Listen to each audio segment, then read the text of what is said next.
Okay, good morning, STN. Today our speaker is Thomas Fulmer, and he is an entrepreneur that has founded 5 companies since 1994, and he has helped thousands of people become more confident and more effective in dealing with people and with handling difficult situations with poise and diplomacy. Thomas currently leads the Thomas Fulmer Company, a training and coaching company that provides experienced, knowledgeable trainers to solve a variety of business needs. Over the 19 years since launching his first company, Thomas has found that those who are open to learning from others and willing to take charge of situations tend to be the ones that get promoted, get recognized, and get rewarded the most. Thomas has been dubbed by his clients as the opportunity man for his ability to see the big picture and to quickly recognize opportunities in almost any situation. He sees not problems, challenges, or even issues, but opportunities even in the most difficult situations. As a trainer and coach, Mr. Fulmer focuses not only on the core people and problem-solving skills people need to succeed in today's world, but also on the use of technology to improve relationships, reduce frustration, and get more done in less time. Thomas regularly speaks to business associations, civic groups, and conferences. He also releases educational training videos and books and provides one-on-one and group coaching for people who are ready to accomplish more. Today he will talk to us about positioning yourself as the obvious expert. Thank you very much. Come on. Thank you. So how's everybody going this morning? Those biscuits and gravy were awesome, right? I'd come back just for that. He told me that was the case too. If I wasn't going to actually be doing something and working for the rest of the day, I'd have 2 or 3 more servings and then have to go take a nap. Actually, I was speaking at the Consultants Consortium through Career Source, which used to be Brevard Workforce, of course, last week, I believe. And Ray Osborne, after the event, had approached me and said that you guys were looking for a speaker today and put me in touch with Martin. And it just happened to work out that I had an opening in my schedule, so I'm really happy to be able to be here. And I'm not going to give you a traditional, let's look at slides presentation, because we know how exciting that is, right? Yes, you can always say, exactly. So really what I want to do is be here to help you. So I'm going to give you some different tips, techniques, tools, help change your awareness in some specific areas. But more importantly, I want to address issues that are important to you. You're going to have questions, right? You have issues, you have some challenges you want to overcome, and there's specific things that need to be done to be able to help you to do that. And so I want you to feel really free and open just to ask a question. You know, to be interactive. I'm not going to call on you, put you on the spot. I'm not going to make you feel uncomfortable at any point in time. And I specialize in not doing that, and I can teach you how to do the same. The way this is going to be the most effective, though, is if you are somewhat engaged. If you do help me to help you, because I don't know all of your problems. I haven't had a chance to meet each and every one of you, so I don't know what the exact issues are that you may be facing or dealing with. That one little thing that if you just did differently, that one place if you looked differently, that one way that you handle something differently or you dress something differently, that would make all the difference. That one person that you don't know that you could meet by going somewhere. Those are the things I can help you with, if you're willing to participate. So let me know. Are you willing to participate? Yes, sir. Outstanding, because I'm going to get you up moving around a little bit, because that breakfast will make you sit here for a long time, right? Oh my goodness. Reminds me like Grandma used to make, I tell you. Those are the breakfasts that did not get the fast start to the day. But anyway. Alright, so the first thing you have to know about essentially presenting yourself more effectively, being the obvious expert, is you have to understand yourself first and understand other people. Would you agree with that? Everybody say yes? Yes. Outstanding. That's how you participate. And there's another reason for participating. Who can tell me what that is? Ooh, it goes quiet. Things that you have to consider, the things that you don't think about on a daily basis, those little things that go into perception, those are things that are important. If you have any speaker, no matter who it is coming in, and you ever want to build a relationship with them, what's the best way to do that? You've just met them. Communicate. Communicate. Nice. You may be going, this guy's an idiot. I don't know if I want to listen to him or not. But you're looking engaged. Don't say that out loud, by the way. Right? Yes, sir? Just curious, why 2 microphones? 2 microphones. Well, one is for recording for clear sound, because the way you position yourself as an obvious expert is you speak in front of groups, and you get recorded doing that. And then you get great testimonials from people, and you want to have clear audio so people can clearly hear you because it sounds more professional. So one goes straight to a recorder, and you guys have the wireless mic that's tied into the sound system.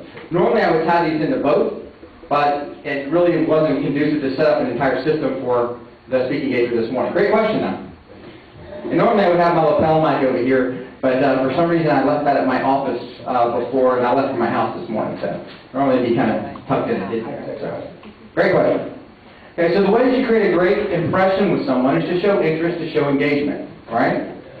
So how do you do that in a situation? Not just in this situation, but in any situation. If you're in an interview, how are you showing interest? How are you being perceived? Ask questions. Possibly, right? Eye contact. Eye contact? I was supposed to say eye contact. Okay. Yeah. When you said the posture, smile. Yeah, the posture, absolutely. Your positioning, how you look. Okay. Remember, things aren't right or wrong. They're not necessarily good or bad either. They're just going to get one result or another result. Remember, you don't have to do anything different after today. When you leave here, you could have heard all kinds of things. You go, oh, that's a good idea, but I'm not going to do it. That's okay. As long as you're happy with the result that you're getting, then it's fine. If you want a different result, then you have to do something different, correct? So by being engaged with me, what's that going to make me want to do for you? More. Absolutely. That's actually why I'm here. Because I had to drive 45 minutes, I had to get up at 5:30 this morning to come up here, okay, because I had to get some things together and do a few other things with some projects I'm working on. It's because Ray actually took the extra steps to connect with me after the meeting, to follow up, to offer an introduction and said, hey, if you're willing to go up here and speak, I'll help you get some great PR for it. I know how much they could benefit from this. Would you be willing to help me out? And what am I going to say to that? No. Of course, right? Now, if he had not done those things and somebody had just called up and said, hey, can you come up and speak to us for free? No. No. How about for biscuits and gravy next time? Now that I know, beforehand, no. I'd say I go to McDonald's or something. But now, yeah, I probably would come back for that. We all have our different motivations, right? Yes, sir. You just made a good point. You used the concept, now that I know.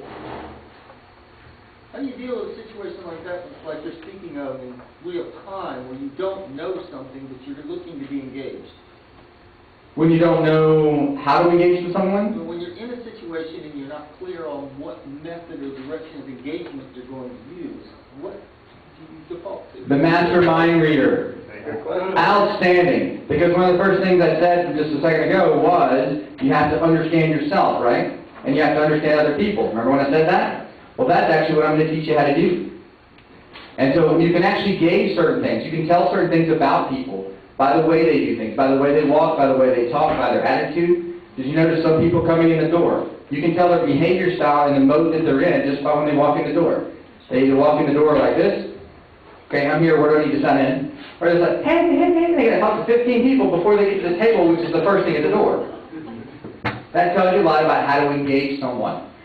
And remember, we're going to talk about personality, so you have to remember that it's not about personalities and people. Okay, because personalities don't tell you anything. It's about behavior styles.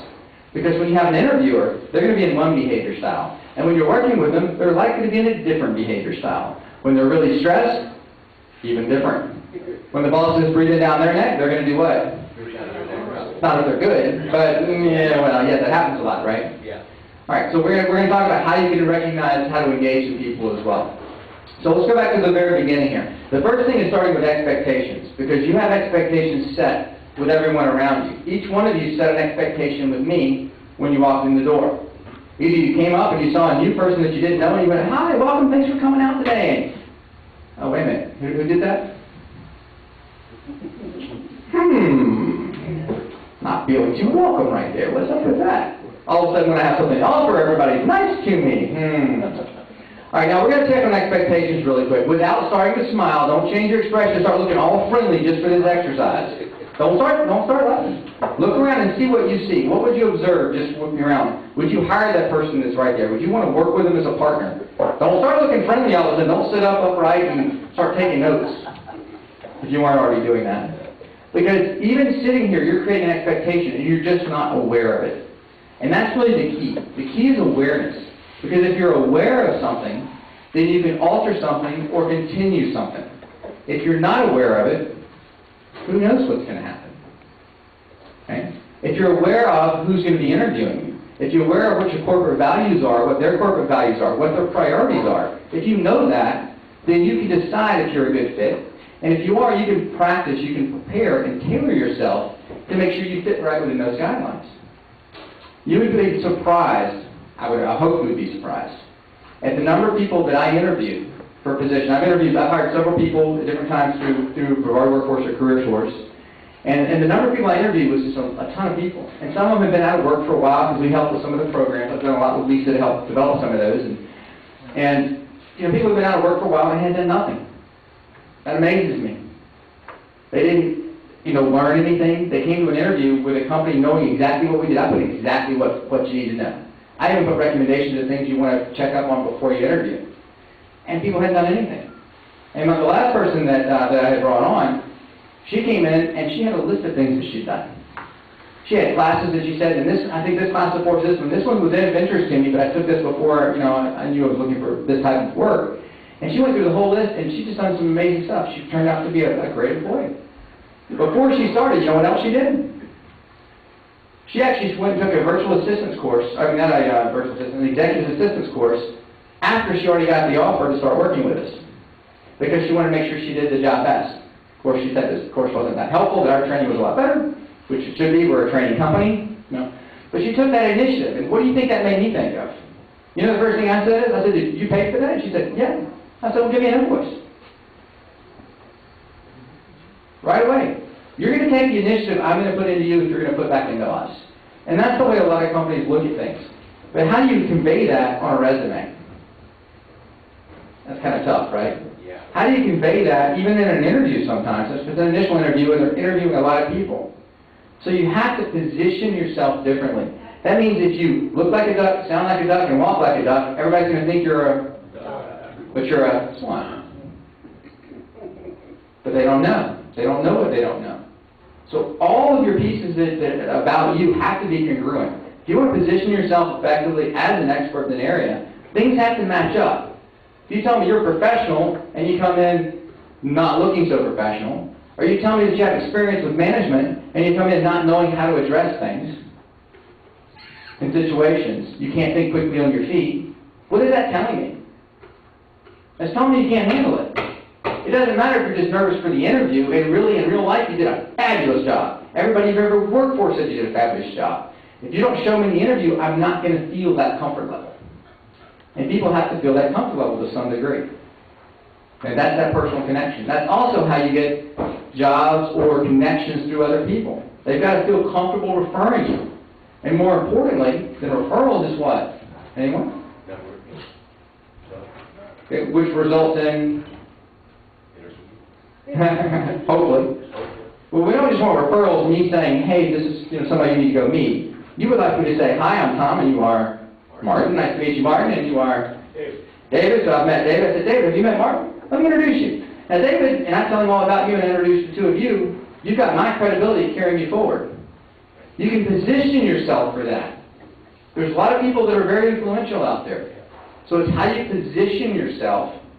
But now, if David doesn't create a good impression with me, he's bad-mouthing somebody, complaining about stuff, am I going to introduce him like that? Absolutely not. I will not throw my credibility under the bus for anybody. And you'll find most other people are even more reluctant. Okay? Because they don't think in those kinds of terms. So you have to be the one that's proactive. You want to make things happen? Make things happen. Have you ever told somebody to have a great day? Yeah, you don't want them just to go out and experience it. It's just going to happen. Is it? No, you're going to make it a great day. Shannon's seen that on my emails. Make it a great day because only you can. Only you can. That's right, she knows. Because she saw it the other day. Because you have a choice in things. So the first thing we're talking about is expectations. One, you set expectations with people you already know. Are they positive or are they negative? Or do you know? And if you don't know, you better evaluate it. Because if you created a negative impression, you have two things you can do. One, you can fix it. Takes a lot of work. Or two, you can look in another direction. Or I guess you can do three, you can work on both. Okay? You can also make sure you create a positive impression going forward. Okay, and that doesn't mean like to come in, I can come in a three-piece, $3,000 suit. If I had done that, coming up at the last minute, Just walked in and said, here's my presentation. I'll be over here when you need me. What kind of impression would that have created? Very negative. Okay? What if I come in and shorts and flip-flops said, hey man, we're going to have a great time today. This is going to be so much fun. He's already said, just when I got close like I did that, I went, no, I don't think so. But could I have overcome both of those impressions? Yes. And the really stiff stuffy, could I have made a great impression with you later on? Yeah. If I had come in flip-flops and shorts and been like running late, going, I'm so sorry, I got stuck in traffic, I got up late, had to walk the dog, you're all thinking, yeah, excuses, excuses, excuses. Maybe saw a sign on the road that said, no excuses on the way here. Okay. We could have overcome that impression. It's tough. Yeah. I could have. If I gave you something of value to you, you would ignore the rest of it, potentially. But the other part would still be in the back of your head. You would be the value and you would have a relationship with me, but you probably wouldn't do what? Put me in front of other people, because that would reflect on you. So the thing is, if I have that choice, why don't I set the expectation I want? So do you know what expectation you want to set? Do you know what image you want to project? Because if you're not, this is an important word, if you're not clear on that, if you're not clear on what your area of expertise is, how is anyone else going to be clear on it? And if you're not willing to invest in yourself into doing things, why would anyone else invest in you? Just things we have to think about on a day-to-day basis. And sometimes that's hard. Because a lot of times, no matter what we're doing, if we're working for a bigger company, smaller company, if we're out looking for work, if we're trying to start our own consulting business, a lot of times we feel like we're on our own, correct? I have a degree in accounting. We were just talking about accounting a minute ago. Haven't done any accounting since the first year after I graduated. Okay, because I graduated with a degree in accounting and I did the next logical thing, which is what? Right, I played tennis for the next 10 years. Absolutely. Because those things go right together. Okay? So, just a side. Alright, so you have to set those expectations. So if you're clear on where you want to go with things, you're going to be much more effective. Okay? So the question is, what expectations do you want to put out if you're looking for a job? Throw out some things for me. Confidence? Confidence? Absolutely. And competence? Okay, competence and competence, yes. Experience. Okay, you want to show that you have experience, that you can handle whatever it is. What else? Positive outlook. The skills? Positive outlook. Enthusiasm. Yeah. Enthusiasm, right? Anything else that stands out? You want to be flexible. Flexible to some degree, right? How about leadership and team? You want to show leadership and that you can be part of a team? Absolutely. Jan, hear something? Results focus. Results focus, yes. You know I like that word. Absolutely. Efficiency. Efficiency, okay. So now, how do you position those things? That's really the question, right? Because it's going to be different with different people. Because what's going to show you that I'm professional is not going to necessarily show you. What's going to show you that I have a leadership capability may be different for you. You may be the person that likes the results. Give me the big picture. They only ask you how do you do that, not because they want to know. They ask because they want to know if you know. That's challenging behavior style. We've all dealt with that, right? Otherwise known as the type A, which we all say positively, don't we? Because we always refer to the types B, C, and D regularly too, right? Everybody always looks at ladies over when I say type B, C, and D. Nobody has any idea what that is. So is type A a compliment or no? See, some people take it as a compliment, right? Because you're a results-driven person, right? You don't care how much I have to say as long as it gets you some results right today, right? If I can help you right now, it's most important. It is. Absolutely. How many of you want to be friends and have people that you like and have fun with what you're doing? Yeah, see, there's some of you out there too. How many of you, well, it's good to have fun, but... Yeah, exactly, right? Yes? How many of those same people have Facebook accounts? Exactly. Exactly. And you'll find that the higher up you go in companies, the more direct people are. I'm going to go through behavior styles in just a minute for you. The more direct that they are. And they're the ones that think Facebook's a total waste of time. And for a lot of things it is. You know, Facebook and emails, Facebook's actually way overtaken emails and things, as the #1 time waster basically on the planet. Since it's the size of its own country already, or bigger anyway, or the size of many countries. Okay? So you have to understand that if you're trying to connect with decision makers, are they going to be on Facebook? Where are they going to be? LinkedIn, are they going to make it easy to reach them on LinkedIn? No. Okay? So how do you get to them on LinkedIn? Network. Okay, let's clarify networking. What is networking? Because quite often for people who are networking, it's not working. Knowing the person. Connection. Okay? How about finding commonalities? They're a part of a group. Find out what they're discussing, what they're talking about, if they're engaged. Find out someone else who's in the company who has potentially their respect that can introduce you. I've made connections to a lot of different people within groups because I've found that they have an issue or a challenge, and I've found a way to address it and help them out with something. Whether it's sending them an article, it's making a recommendation, or just agreeing with them sometimes and saying, hey, I can understand that we have some similar challenges like that. What have you guys come up with as some good solutions? Starting a conversation, starting a dialogue. And it takes a little bit of time, yet it is effective. And then learning how to position yourself to ask for an introduction. Say, hey, I'm looking for this. Would you be comfortable? Because comfort's a big thing for a lot of people. Would you be comfortable introducing me? Okay, even the direct people, if you say, would you be comfortable? Yeah, no problem, whatever. They'll just ignore that part. Okay? If you'd ask that same person, hey, would you introduce me? Either they will or they won't. Comfort has nothing to do with it.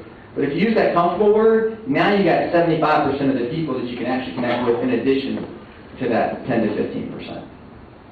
Okay? So there are basically 4 behavior styles you're dealing with, and we're all kind of combinations of those. So the first one is more of the outgoing kind of behavior style. You got to really watch for that. The reason I'm going to go through these fairly briefly, and actually I have a quick reference guide on understanding behaviors. And as Shannon knows from the other training, I take action for people who take action. I don't bring a bunch of stuff to hand out to you. I'm not going to give you anything. I'm not even going to give you a business card. If you want one, I have placed one up here for you. Okay? If you want one of the behavior sheets, all you have to do is ask.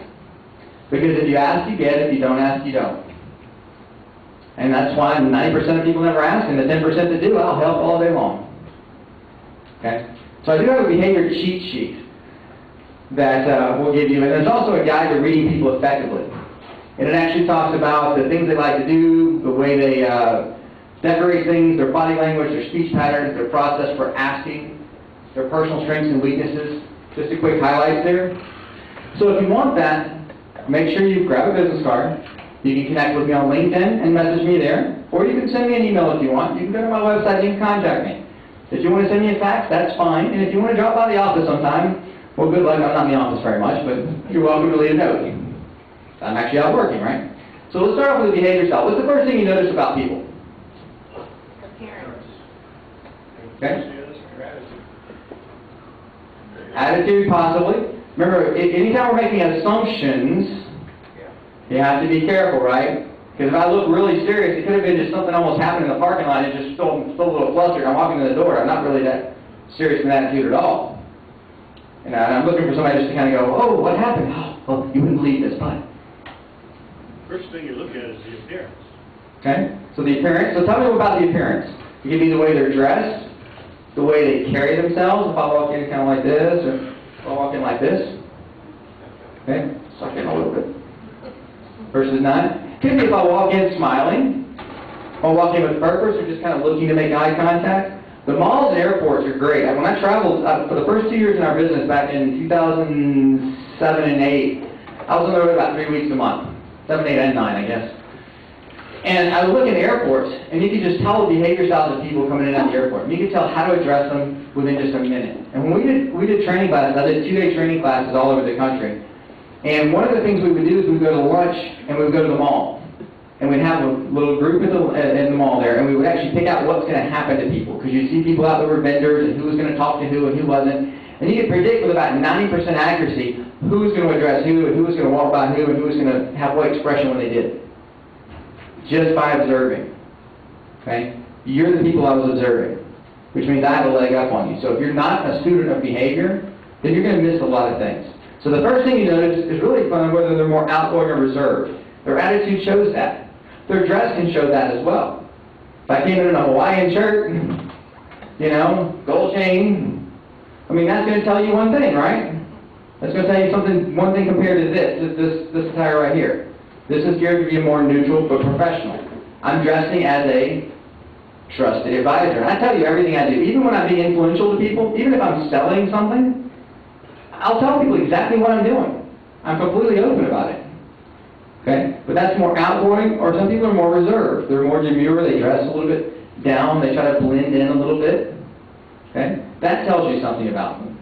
Okay? The next thing you can start to notice once you get in contact with them or you find out anything about them is what their focus is.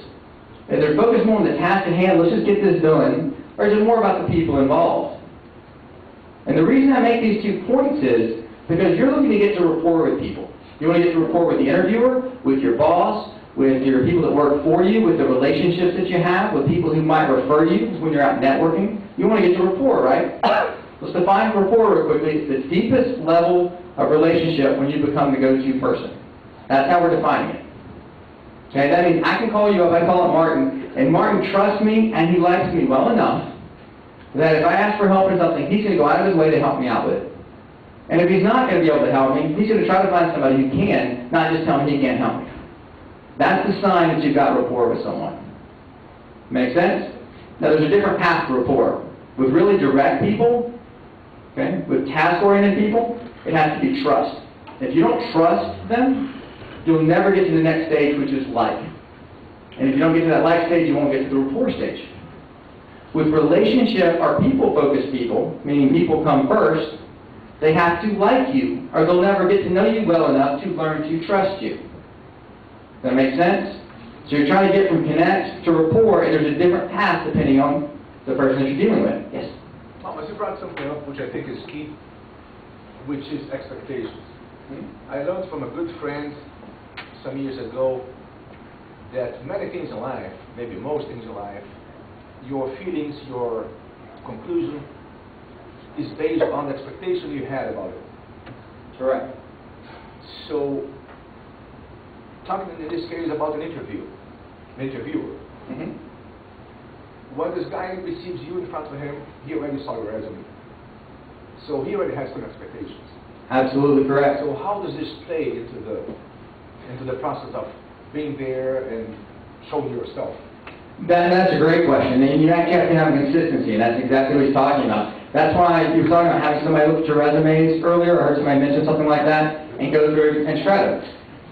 If you have somebody with different behavior styles that has an eye for detail to go through them, okay, that's going to help match up what you're saying to the impression you want to create.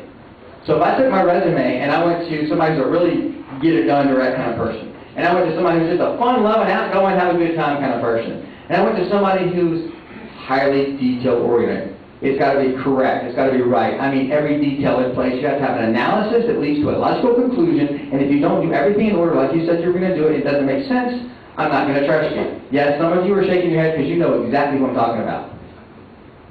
Notice how much more detail I went into on that one? Okay, and then there are going to be some really reserved type people that are more of your support staff. They're really not going to make decisions too much. They're not going to be the ones doing the interviews quite often. So that's not the group that you have to connect with in that stage. So if you have those other 3 behavior styles, because you might have that really direct person, you might have that interactive, knows everybody involved and everything kind of person doing an interview, and you might have a highly detailed person doing an interview. Okay? So if you have those kind of people review your resume and get their honest impressions, that'll help you get a good start. And then you just have to make sure that you dress and your speech patterns, how you talk, the words you use, match up with the image you want to convey. And also, just to finish, I agree. I had my resume redone by a relocation company. It got much better. But honestly, now I see that I have to study it better and see if the moment someone reads it, and then when I sit in front of this guy, if I'm going to match it. So I better do some exercise before my next interview, right? Right, and you should have someone that grill you on questions. Everything that you never thought you'd be asked in an interview, you should be able to answer without any problem whatsoever. Thank you. Yeah. And it's also in how you ask questions. People are assertive in different ways. And during the interview process or doing working with a client or building a relationship, people will say different things. Like, for instance, I'll give you a simple example. If I was sitting on the couch at my house, and I'm cold, I'm going to say, honey, I'm cold. Is it okay if I change the temperature?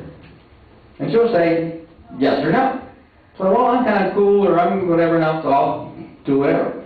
Now, if she wants to change the temperature, she'll come in and say, honey, are you kind of warm? Are you kind of cold? No. Are you sure? Yeah, I'm pretty sure.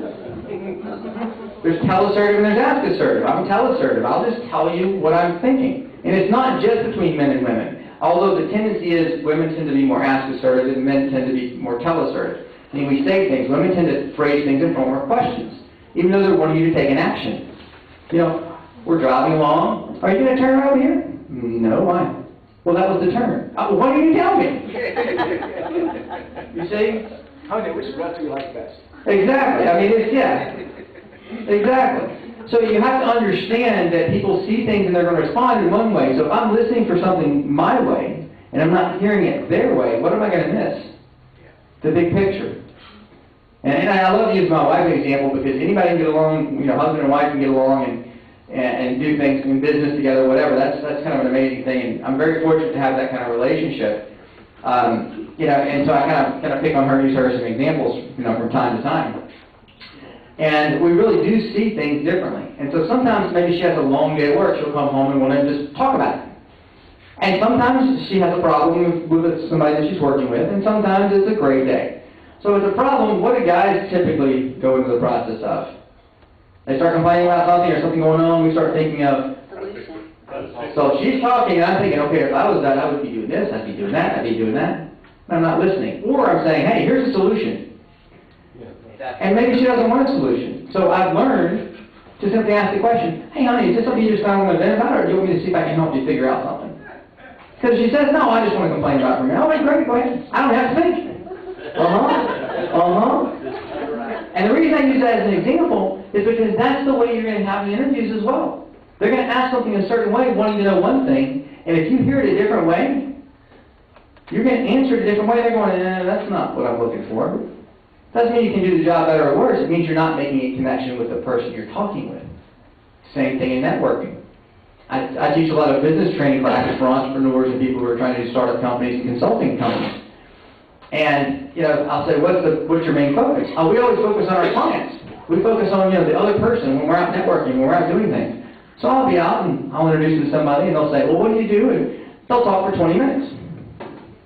That was really well focused on the other person, now wasn't it? Okay. You'll find whenever I go networking, and we actually started doing something a few years ago, where we do joint networking. We got people together, and we would go out and do it as a group. Why would you do that? Because if someone else introduces you, you're the expert, you're the go-to person. If you introduce yourself and tell them all about you, hey, I'm really great, I do all this good stuff, you're going, yeah, right. He was going to say that before I even said it, weren't you? And big on him because he's that direct person. He and I can do that. He and I can also do this. I can come up and say, look, you need to pay more attention. And he'll tell me to go, mind my own business. That is right. And he and I are still fine with that. We can talk like that. But as soon as I do that there, and I walk over here, she's thinking, oh, please don't tap on my table. And I might come over here and do this. Hey, can I get you to do this? And she's going, okay, but she's waiting for me to do one of these. Because I set that expectation right there. And that's what we do sometimes. We set that expectation with the person in the waiting room. You know, I teach people when they're doing interviews to have your wait staff, whoever you're waiting for, do certain things to do interview stuff as well. They do assessments, and I actually meet with them after I do the interview to see if the expectations matched up and were congruent. And I teach people to do that. Okay? There's a lot of big companies out there that do very similar things. That's not right. That's awful sneaky. That's called professional research. Okay? That's kind of the checks and balances, because what does everybody do on your interview? You try to dress the part, you try to act the part, but it doesn't match up with day to day. Why do you think interviews are so challenging? Because it doesn't match up with day to day.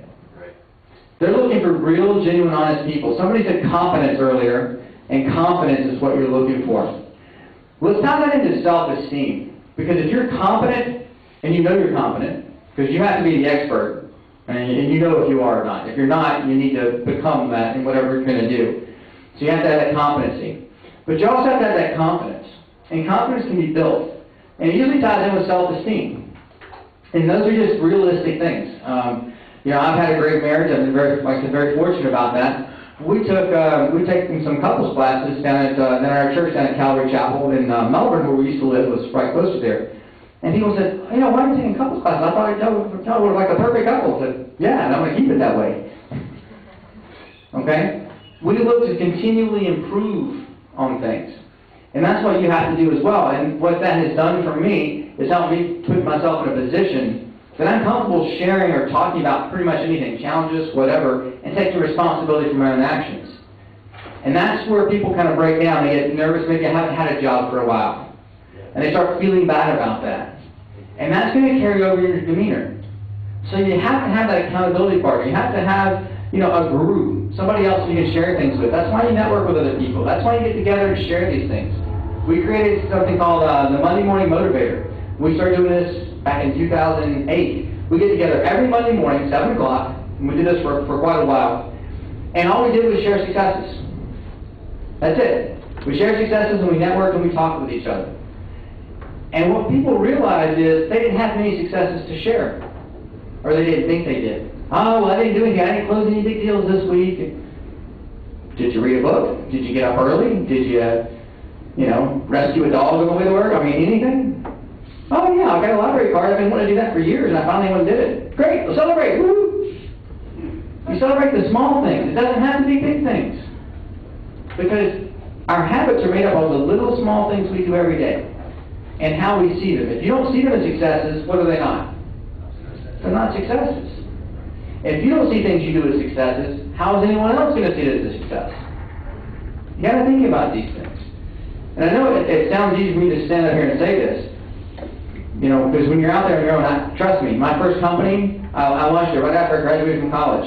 It was 3 employees, me, myself, and I, and none of us knew any more than the other. Okay, and it was like that for a long time. I relied on myself for the information. I found out I was missing a lot of things. That's how I got the slogan that I use now for some of the stuff. What you don't know is costing you more than you know. Because until I knew, I didn't know. It's as simple as the way it was. When I realized that it didn't have to be just me, that I can actually trust someone else to share things with, and I can actually open up these are the challenges I'm having, and I found some receptive people who said, really, we had those challenges too. Do you mind if I make some recommendations?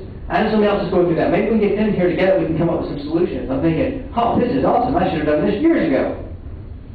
You can do that, but if you don't reach out, if you don't take that initiative, you're not willing to find somebody to open up to share those things with, then they stay bottled inside and you don't release those out. You can't build up your confidence if you still got internal conflict. That's just a fact. That's just a flat-out fact. I started behavior. I'm actually a certified human behavior consultant. I mean, you got the bio, but that really doesn't give you my history. I've built a few companies. I've done training for some very large companies and some very small companies. So I've had a wide range of experiences in there. And I make it a policy to learn something every time I do anything. Like I've learned a lot from today. Just little things here and there that make me think of something a little differently. That changes my awareness. Okay? So what I want to do is, let's see how much time we're doing. Okay, we're good. All right, what I want to do is go through a few things that can help you position yourself, because it's not just the internal. You have to work on that. You have to know your expertise. You have to be willing to do the work. But then how do you get it out to other people? That's important too, right? We talked about LinkedIn. How many of you have LinkedIn profiles? Okay? Is it a good profile? No. Who's reviewed it for you?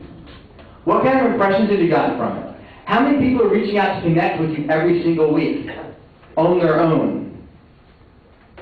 If the ones who are reaching out to you, what did they say was their reason for connecting? Or did you just get the generic, I just want to connect? Okay? Perfect opportunity. How many of you have missed that opportunity? I have at times. I don't anymore. If you reach out to connect with me, do you know what you're going to get back?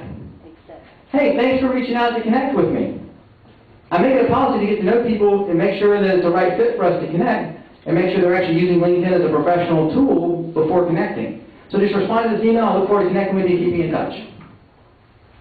If they don't respond to the message that they just sent me, I know they're not serious about connecting on LinkedIn. I'll give them, a week or two, because, they might send a message and then go out of town.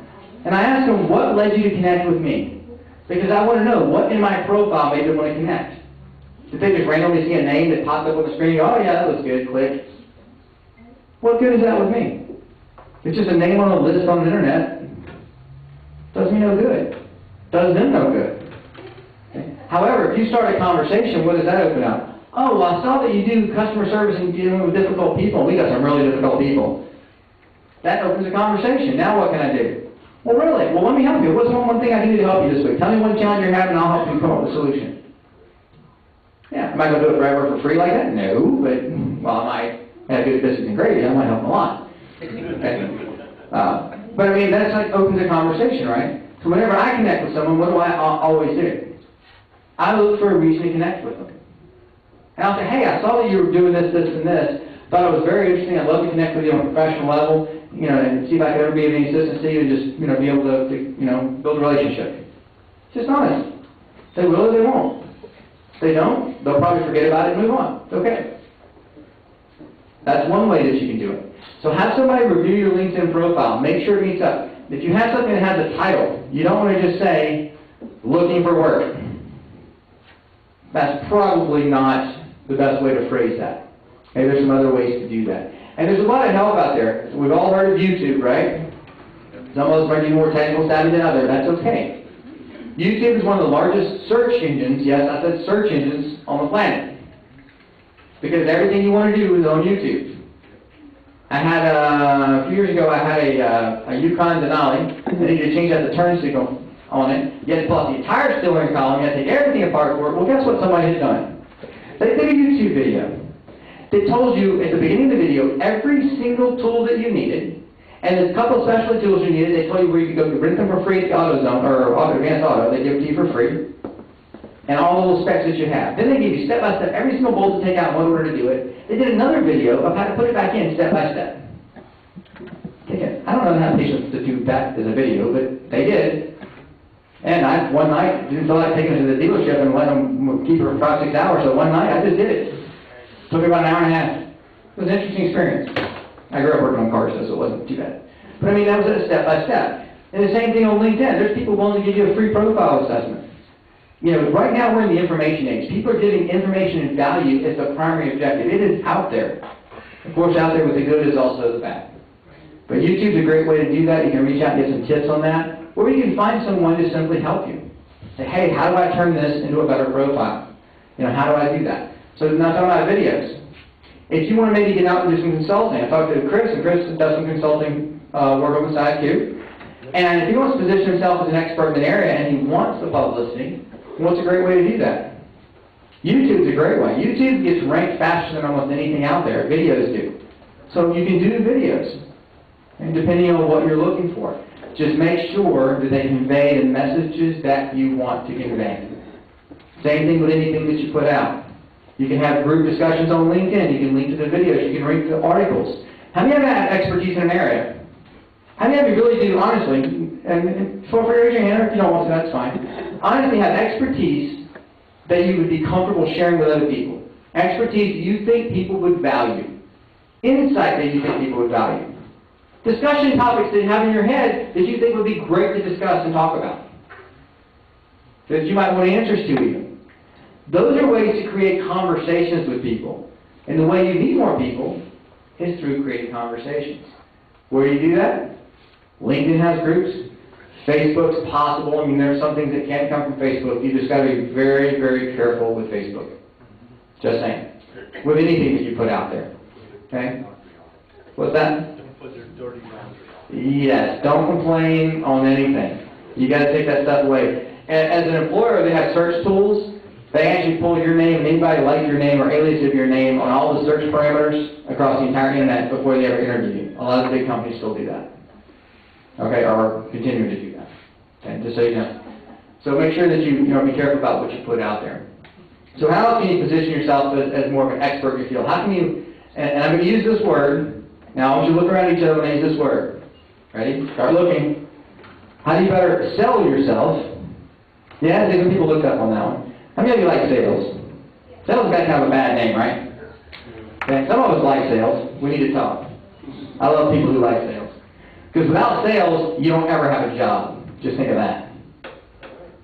Even with the government. Without sales, no tax revenue. Without tax revenue, no job. Sequestration. Right?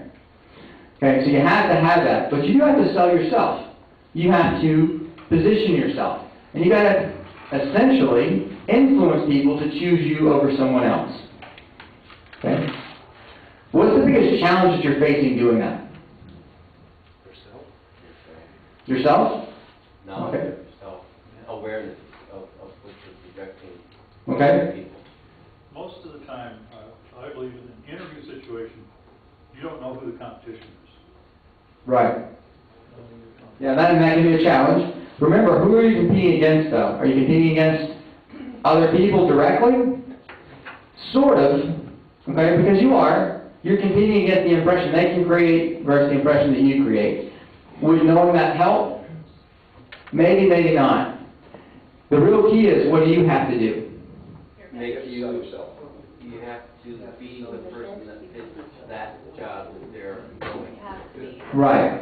It's about fitting the position. It's about reading the description of what they're looking for. It's about getting insight from other people that work there, finding other people who work there that maybe know somebody that says, hey, what are they really looking for? Because we know, we see, I mean, you look at these job descriptions that are out there, some of them are insane. I'm like, what? I know people in that position. That's not what they do. And we know that. You need to pay $300,000 to get that guy. I know, exactly. That's exactly right. And so what are they doing? They're trying to cover themselves and they just throw everything out there because, remember, the people out there that are hiring you are no different than you. They're just other people. Sometimes we forget that. We think they're the big company and we got to try to get our job. It's just people like you and me. I mean, one of my clients did $20 billion last year. $20 billion with a D. Okay? Another client that I'm working with right now, that hopefully is coming on, we've been through the proposal process for weeks and weeks and weeks now. They're a multi-billion dollar in 7 countries. Okay? They saw a webinar that I did, training people how to improve their customer experience for major companies. I did it for a company out of the UK, and we wrote an article based on that. And through that, the person contacted them and said, hey, how do I get in touch with this person? And they connected with me, and all of a sudden now we're talking and trying to solve problems in call centers in 6 different countries. Do I know Polish and Russian and what was the other? Let's see, they're in Panama, Russia, India? China. They have 2 in China, 1 in India. Yes, what India was the other one. India. Okay, it's like, do I know all about all the cultures in all these countries? Do I speak all these languages? No. Do I have to? No. Because you know what? I can find somebody who can. All I have to do is know if I can solve their problem or not. I have to know what they're looking for and know I can solve the problem, and then help them to discover that I'm the obvious choice to help them solve that problem. By being the most successful, by being the one who provides the value to them, by being somebody they feel comfortable talking with, and somebody they trust to follow through and deliver. Meaning my proposals have to be on time, they have to say exactly what they're supposed to say, I have to take calls when I'm supposed to take the calls, all of those things. All the pieces of what I do have to match up with what they're looking for. If they're not going to hire you anyway. They're probably just going to keep looking. Make sense? So remember, when you're competing for that job, it's about positioning yourself for that position and finding out what they're really looking for. And looking for that leg up, that insight, if you can find it. Like one gentleman was in the class. He had a connection with Lockheed Martin. I said, do you have any connections with any large companies? He's like, well, no. I said, well, where did you work before you did this? He told me. I said, what about before that? He said, oh, Lockheed Martin. But you have no connection there. I haven't worked there in a while. So do you know people that work there? He goes, well, yeah. But it took me, what, 5 questions, I think, to get to that? So sometimes you have to learn how to ask the right questions. And when you're being interviewed, sometimes asking them the right questions can position you as an expert as well. Wouldn't you agree? So knowing what questions you should ask. Because if you let them have all the control, who has all the control? Do you want them to have the control, or do you want to be in charge? Whichever if you are. Okay?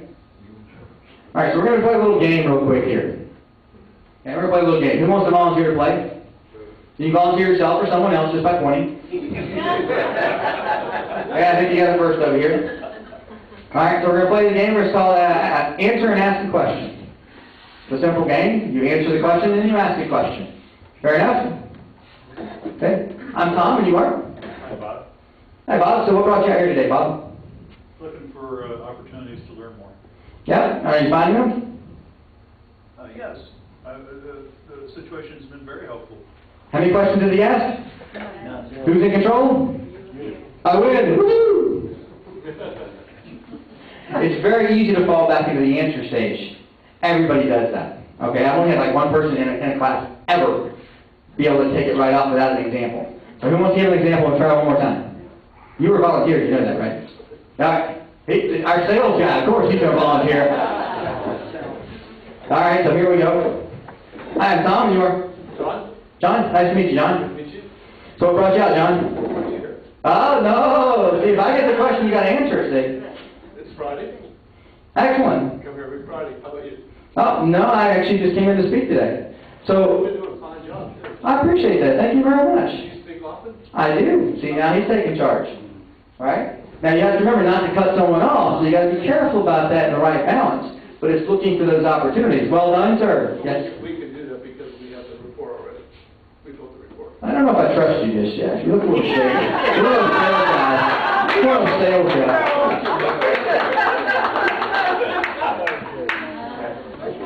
All right. So that's really where it comes out. You learn how to interact with people. The question you ask is the words you use.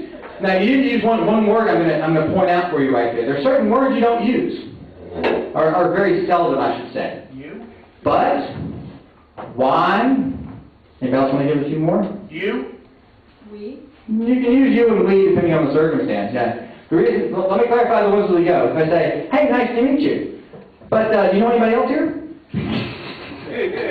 That was pretty clear, right? Yeah. You did a great job, but... but, tomorrow's going to be even better. No, that doesn't happen. No, it's always something negative. You're setting up, it's going to... Yeah. Okay? What about why? You know, why did you do that? If it's an engineer, the why is going to say, well, here's the reasons, 1, 2, 3, 4, 5, here's some documentation, and we've got video support of that, here's our research from over here at this company. I didn't really want to know that much information, right? Now, anyone else in here's why is going to say, well, because that's what I thought I was supposed to do.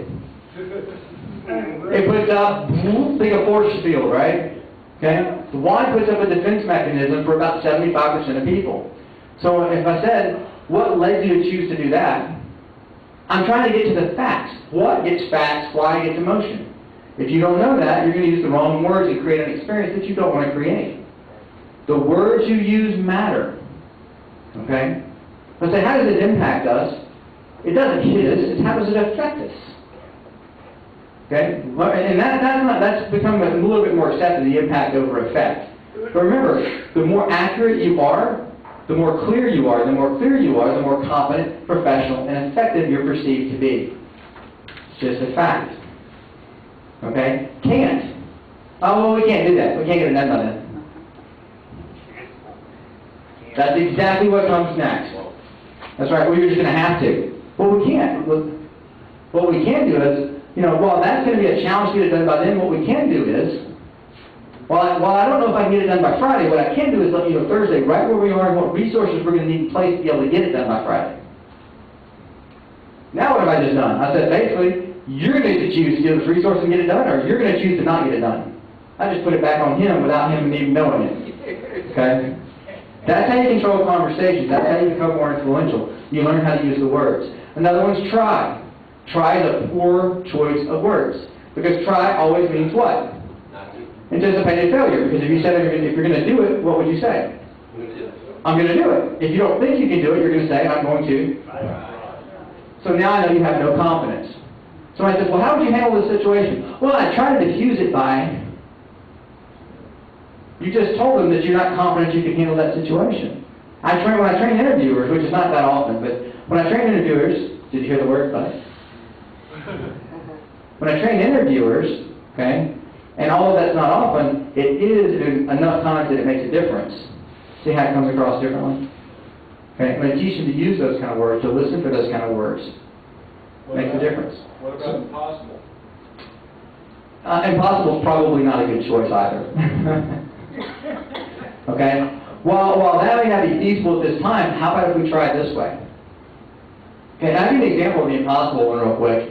Had somebody, I know we want to take a few questions. Had somebody that was working as an intern for a engineering company, and they came up with a way to do something that was going to save the company about $1 million a year. Okay, he actually came up with it. Now, when we first had the idea as an intern, he came up to the I guess it was one of the VPs, I don't remember which one it was, but there's a senior VP above him. He came to him and he said, this is my idea, I thought about doing this. And he said, oh, we already tried that. Some people tried that last year, it didn't work. Now this was a kid just out of college, okay? He said, well, did they try it the exact same way that I'm trying it? Because I don't know what they did. He said, well, I don't know. He said, well, what about if my own time I work on developing just to see what would happen? Okay, would you be open for me contacting them to see what things they did, to see if I might be able to do it differently? He said, well, hey, knock yourself out, it's on your own time. It was a meeting with all the VPs, the senior VP was there, when he brought up the solution that he found. They offered him a position at the company immediately, on graduation. I guess he hadn't graduated yet, so immediately on graduation. And needless to say, he got quite a few competing offers there. But he saved $1 million a year for an idea that almost got shut down. Okay, so impossible is not a good way to go either. It's what we can do. That's a good way to do it. So, instead of trying, it's what we can do. It's what I can commit to is. Can you get this done? It's not why did we miss the deadline, it should be what? How do we get back on track? How do we keep it from happening again? The engineers will say, well, you have to ask why to get to the what. And I say, no, you don't. You can still say, well, what did we need to do differently? Because it's not what we did over here. Now, if we don't know what we did, it's what did we do that ended up in this result versus what do we need to do differently. You can still use what. But when engineers talk to each other, they can use why all day long. It's fine. Okay? If you use it with the rest of the population, it puts up a defense mechanism and stalls progress. Same thing I said in interviews. They hear those words, they think, iffy. Are you speaking the language of a competent, confident professional in your area? Because most of the companies will tell you technical skills to a large degree can be trained. Okay? People skills are the ones that are the challenges. And you have to have the right fit. Fair enough? There's a few books out there that I'd recommend for you to read, or audio book or something similar. One's on behavior styles, and it's not business related. It's really it's actually got a faith-based backing for it. Dr. Robert Rohm, R-O-H-M, he founded Personality Insights out of Atlanta, Georgia, and he wrote a book called Who Do You Think You Are Anyway? That starts talking about behavior styles and how people handle things in different situations. What that book will do is change the way that you see things. It'll change what you recognize in people when you're talking to them, and really changing your awareness is the first step in changing anything. Okay, so that's a really good book. I'm going to give you that resource. Sorry? Who do you think you are anyway? And there's a lot of them out there. There's personality, there's positive personality profiles. There's discover your strengths. I mean, there's a ton of stuff out there. I do kind of like the DISC model of human behavior, and make sure that no matter what books or resources or videos you're watching, you want to make sure you don't think of it in terms of personalities. You think of it in terms of behaviors, because you're going to be one behavior in one circumstance and a different behavior in another. Although the core is going to be the same. You have to deal with people in the mode that they're in. So just remember that. And we are all a blend. I mean, I'll change gears. There's times that I'll say, hey, how'd you do that, or why did you do that? And I really do want to know all the details. There's another time I'll ask, how did you do that? Because I want to know if you really know what you're talking about. And I'll ask the same question. And if you don't read the other pieces that go with that, you'll then answer it the wrong way. And you start giving me all the details and I don't really want to know, I'm kind of like, I'm thinking he's going to overwhelm me with details and it's just going to be frustrating. I got to deal with none of those detailed people. And I'm getting annoyed as a decision maker. If I really want to know the details and you just give me all the fluff, not going to work. Just give me an example. I'll take my car down to get it fixed. Okay? They say the repair is going to be $550. If I'm a detail-oriented person, I'm going to ask, is it 5 or is it $550? That's exactly right. And what's going to make the difference? Okay? If I'm a big picture kind of person, direct kind of person, I'm going to act fine, get it done. Or I'm going to say, no, look, you should be able to do that for $450 or nothing. Because they kind of are challenging, that's how they deal with it. They challenge you. If you don't stand up to the challenge, they lose respect for you. Just understand, you have to be able to stand back up to those kind of people, right? And if you said that and they said okay, then you say then I'll do the nothing, right? $450 or nothing. And they probably would say that, right? If they have a little outgoing personality in them, right? So they do free breaks. Exactly. Now, if they're a really interactive person, they might say something like, oh, wow, that's a lot. Are you sure it's going to be that much? What all is involved with that? The tones, the expressions, the hands start going. Okay? Different behavior style. The really reserved, kind of people-oriented person is going to say, okay. Well, it might be 600. Okay. Because they don't like conflict and they don't know how to say no.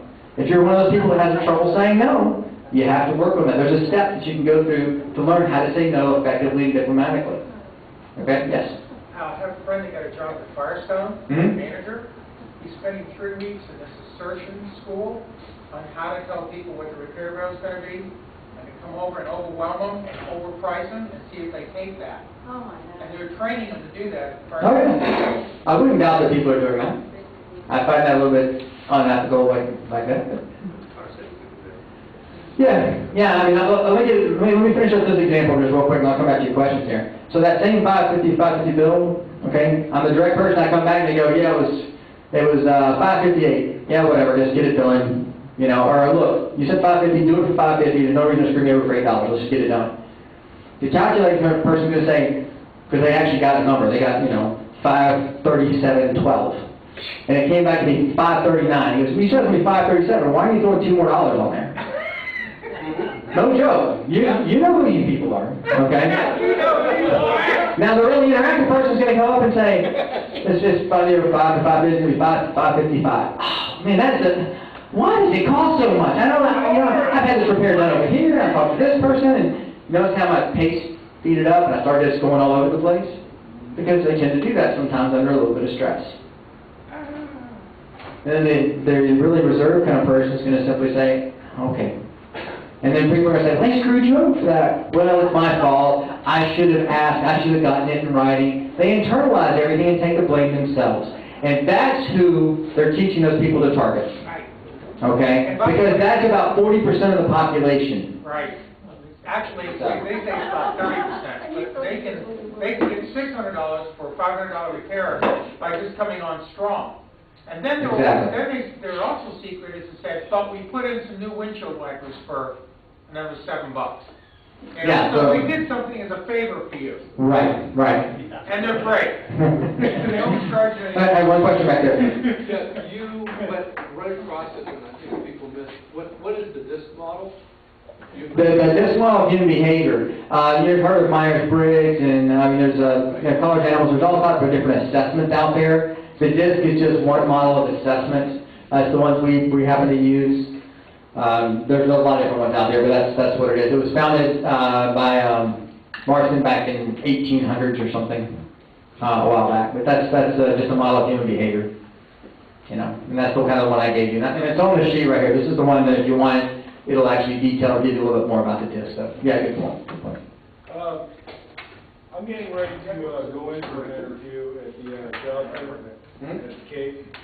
You were talking about words that we shouldn't use during the interview for asking any questions. What words are appropriate to use for an interview? Well, I mean, the rest of the words are pretty much appropriate. It just depends on what the circumstance is. There's no magic bullet words if that's what you're looking for.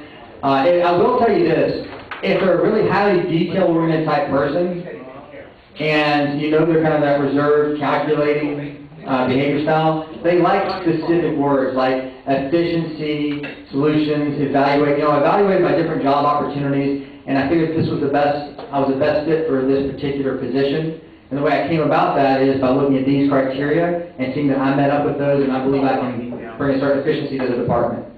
You're using those kind of words in there.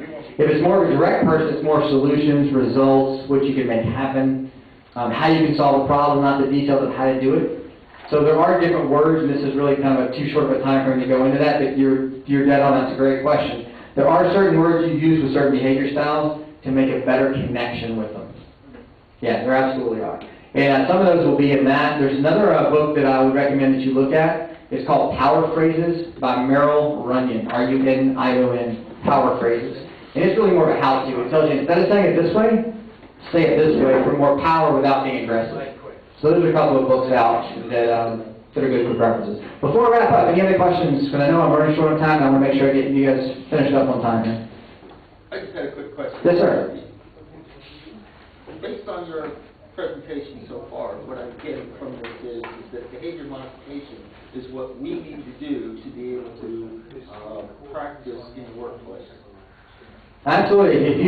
Well, it's not necessarily modification, it's being aware and then finding a fit. So it's finding out what your strengths are, do they match up with companies? If they don't, refining things so that you can better match up with the people you want to connect with. So, elaborating a little further on that, if I have a technical skill already. I have to apply that technical skill to a behavior modification education in order to become employed. That would be helpful.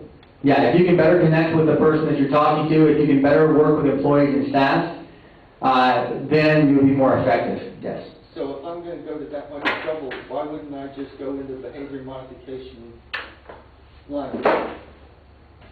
Well, that would be a choice. Is that what your area of expertise is and your desire to do?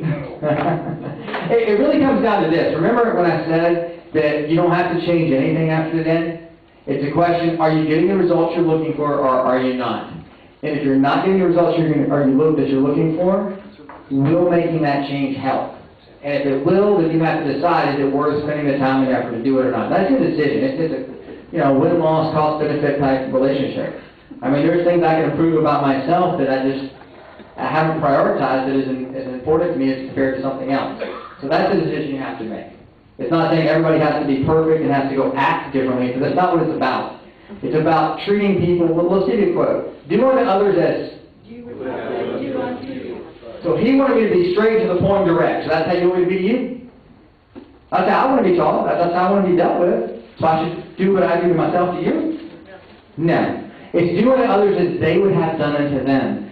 That's what goes to what you're talking about. It's treat other people the way they want to be treated, not the way you want to be treated. That's an important difference. And I'll leave you with one little quote as I wrap things up here. My mama always said, you can't find something nice to say about somebody. Man, your mama's messed y'all up, didn't I? No wonder you guys are over there. I mean, what's up with that? No. You're not supposed to think negative thoughts and just not say it. That's what that means, right? Yeah. We say quotes all the time without thinking about them. Is if you can't find something nice to say about somebody, you're just not looking hard enough. Thanks, Tom Fulmer. Hope you have a great day. Thanks for having me out. Thank you, Tom.